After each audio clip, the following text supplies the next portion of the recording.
Hey, it's Ryan with Parts Doctor, and today I'm going to show you how to replace the freezer defrost sensor on the Samsung refrigerator. We'll need a few different tools for the job. We'll leave those listed in the description below. Let's get started. For this repair, unplug or disconnect power to the refrigerator. The first thing that you'll need to do is open up the freezer drawer. Next, remove the upper freezer tray assembly by pushing it to the rear, lifting the wheels out of the slots, and then lifting up on the front to remove it. Next, remove the freezer box tray by tilting the rear and pushing back to remove it from the front slot. Then tilt forward and lift up to remove. Next, remove the four 10mm bolts. There are 2 on each side. Next, we can remove the freezer door by grabbing both sides, lifting up to remove the door brackets from the slide rails, and lifting out to remove. Next, remove the retaining pin from the gear shaft by simply pulling it out. Next, remove the gear shaft by sliding it to the right, then lifting up on the left side and sliding it out to remove it. Next, remove these 2 phillips screws.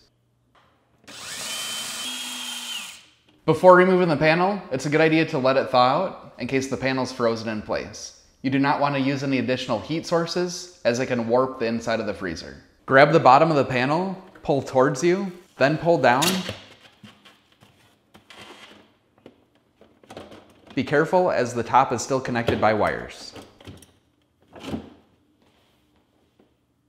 Now disconnect the electrical plug by depressing the locking clip and pulling out. Now rotate the top of the panel downward to remove it from the freezer. With the evaporator cover removed, we'll now need to remove the electrical cover to give us access to the wires. Squeeze the sides of the cover and pivot it to the side to remove it. There are 3 separate electrical plugs. You'll need to depress each of the locking clips to remove the plugs. With the electrical plugs removed, we'll now need to separate them by prying and removing the retaining clips.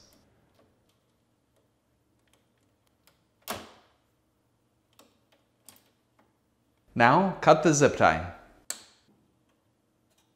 Next, remove the sensor and holder by pulling it off the evaporator coil. Now, remove the sensor from the holder.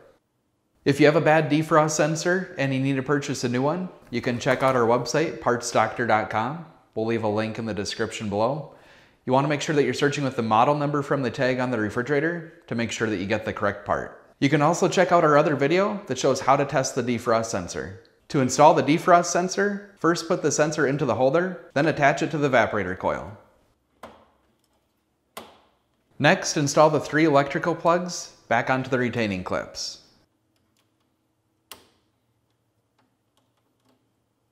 Next, plug it back into the wall. Make sure all 3 plugs snap into place. Next, zip tie the wires back together. Now, reinstall the electrical cover by tucking in the wires and pushing it until it snaps in place. To reinstall the cover, push it to the rear, then rotate it up and set it on the slide rails. Now, reconnect the electrical plug.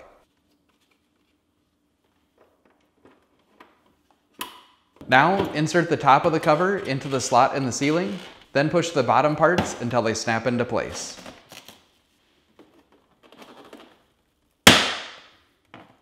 Then, reinstall the 2 phillips screws. Next, fully extend the freezer drawer slide rails.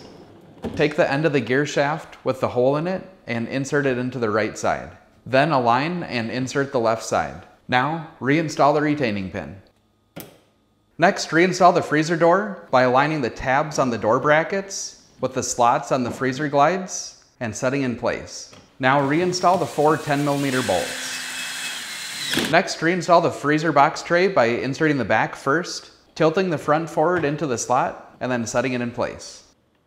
Next, reinstall the upper freezer tray by tilting in the rear and setting it down onto the freezer box tray.